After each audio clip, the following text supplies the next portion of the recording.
Well, howdy y'all. Um, it's the 15th of May, 2019. It's around 12 in the afternoon. It's pushing mid 70s to lower 80s in temperature range, and I'm here to give you a potato update. As you can see here, this is Potato Tower 1, and there's a great big hole in it. Well, that's because this plant, the potato plant that was in that hole, was the one that one of the earliest ones we put out in February, and it got frosted a little bit, and the other day it died. I mean, no leaves, nothing. Here's what's left of it. You know, it was completely, pretty much dead. So I started digging down there to see what we could see. What I found was this here. This is the original seed potato, and it's still got some heft to it, and it looks like it's trying to chit out and produce another run of foliage. We also got this little baby here, which I'm going to use for a late season seed potato to try to get us a crop. So far, we're breaking even. It's a 1-for-1, and as you can see in this tower, we've got two more potatoes that have yellowed up and started to die.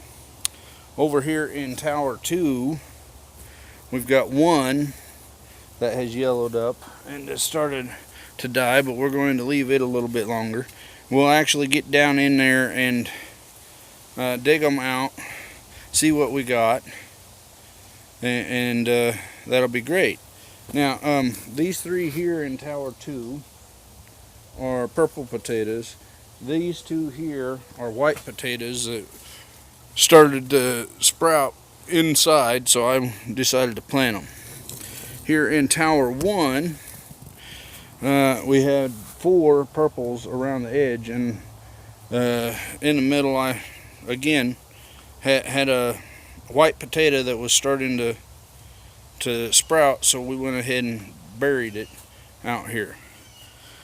Now we're actually going to do a little work on towers 3 and 4, because as you can see, they are now up above the straw in most cases. We're going to have to be a little bit careful and probably put some kind of block here to block this one so it can grow up some more. But out of the 6 potatoes in there, all 6 are up, and 5 of them are doing real well, so that's great. Then over here in Tower 4, there were 5 potatoes put in, and as you can see, 4 of the 5 are well up. Number 5 is a little shorter, but again, we'll kind of block it off and fill in around it and let it continue at its own pace. But in the meantime, we got some additional bags of topsoil. This is a mixed topsoil.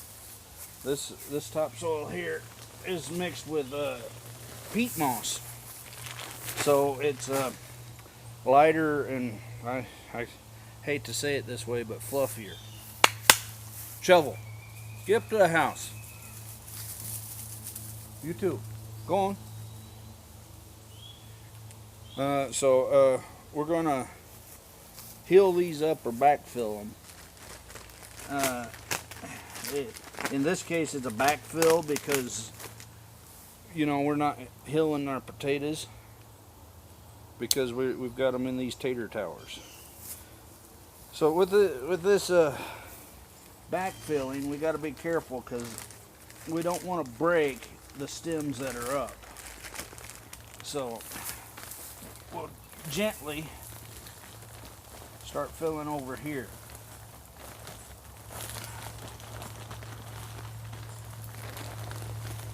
Now I figure each of these will take 2 to 3 bags easy to fill up.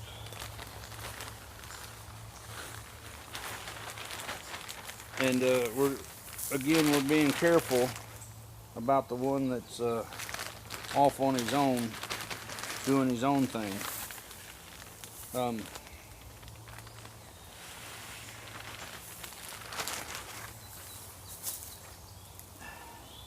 We carefully fill in around these tater plants.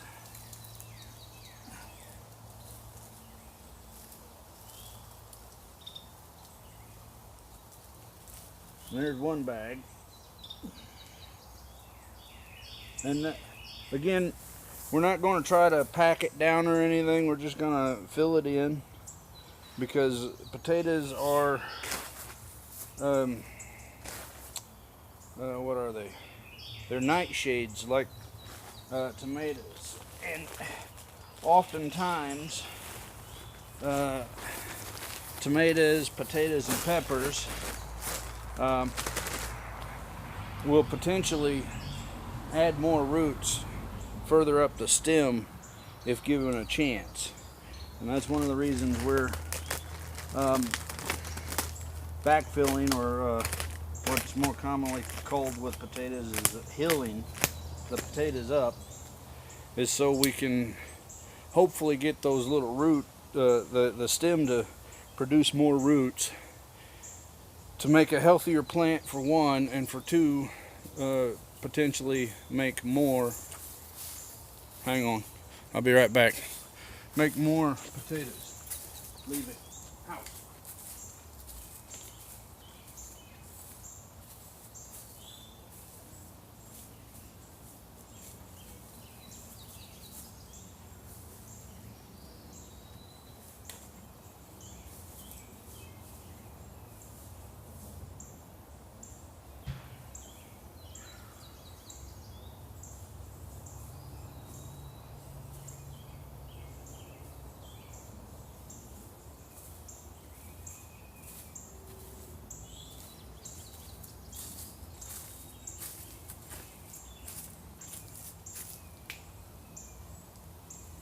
House, come on.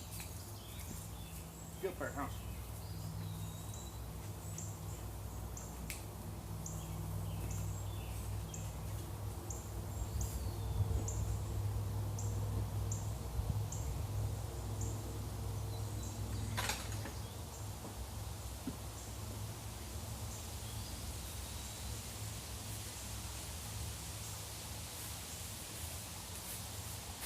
Well, sorry about that interruption, y'all. Looked like one of the dogs was trying to chase down a snake, and we got rattlesnakes and cottonmouths around here, so I done put the dogs in the house. We'll finish this off. So we're on bag 2 here, and again, like I say, we're being careful because we don't want to break the stems. All we want to do is put the dirt in. Now we're going to have to do something over there to block that area. So what I think we'll do is, I got a bale of straw. We want to see about putting a line of straw right in there to block off that little one.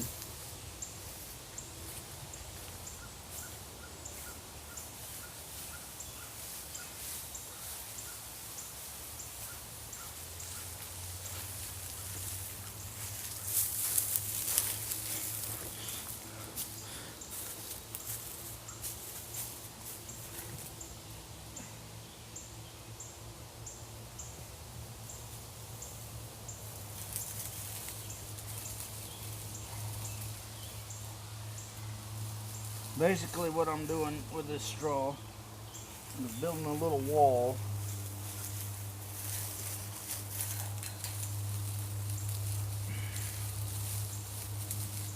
to hold back the dirt and yet allow this potato plant over here, and I'll give you a better look at it here in a second, a chance to keep growing. Then we'll just go ahead and backfill in that hole. The straw ain't gonna hurt nothing.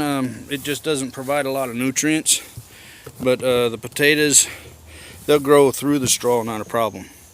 But as you can see, we've got that short bit there. This one ain't quite as tall, so we built this little dam, and we'll continue filling in with some soil.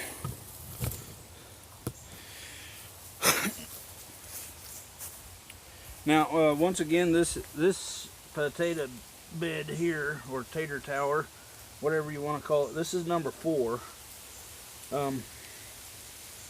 And y'all are watching number 4. I'll go ahead and do number 3 after this, but y'all won't get to see it. Actually, yeah, we'll do a separate video of a tater reveal, because tower 1, I think I'm going to dig up 2 more of those, the 3 that's in it, because they're yellowed up and turning. So I think we'll go ahead and get those dug up. We'll do a separate video on it, and y'all can watch that one. We'll do that later today. But again, we're just kind of filling in.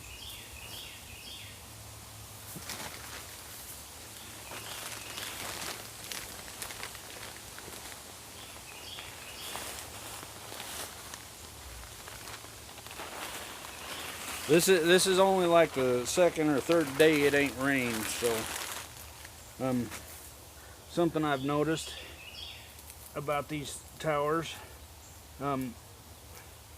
especially tower 1 and 2, which were put out in February, the soil down deep is still chilly. I mean, it's like 40-degree chilly down there. And that's primarily because of the wetness. Wet soil is cold soil, usually. And if you keep it wet for a long time, it keeps being cold for longer. Anyway, here's tower 4. You know, we've topped it off. Other than potato 5, once we get potato 5 filled in like the other 4 here, we will then just leave it. We won't touch it until the potatoes start to die off. And that is because, well, once you hill them up, you just leave them alone and hope for the best. And that's what we're going to do. Again, tower 1, it's about 3 months in, and potatoes normally take 3 to 4 months. So like I say, we planted tower 1 mid to late February. So, you know, we got 2 weeks in February, we got March, April, and then 2 weeks into we got 2 weeks into February, we got March, April, and then 2 weeks into May. So that adds up to approximately 3 months or 90 days. Most potatoes, again, range between 100 and 120 days. So 90 days is a couple days early. Ain't gonna hurt nothing. So if these others pay out at least 1 day each, we're breaking even on our potato crop. If not, if they produce more, then we're ahead. And it's early enough in the year, with this being mid-May, that we can chit some of these potatoes out over the next month or 2, get them replanted, and get a second, hopefully bigger harvest later in the year from these. These are a first year potato crop. So eventually I want to try to get enough to take to farmers market, but I ain't there yet. So as a handy redneck, I grow primarily for eating, and then I grow seed stock for others to take to market, like the turmeric and ginger. I started it, even though people said it couldn't be grown around here. I started it. Over the last 3 years, I've developed it enough that next year, on a limited basis, we can start offering turmeric, at least, to the locals, fresh turmeric, and that'll be something nice. And then hopefully next fall we'll be able to start offering purple potatoes. Anyway, this is a handy redneck. I'll talk with y'all later.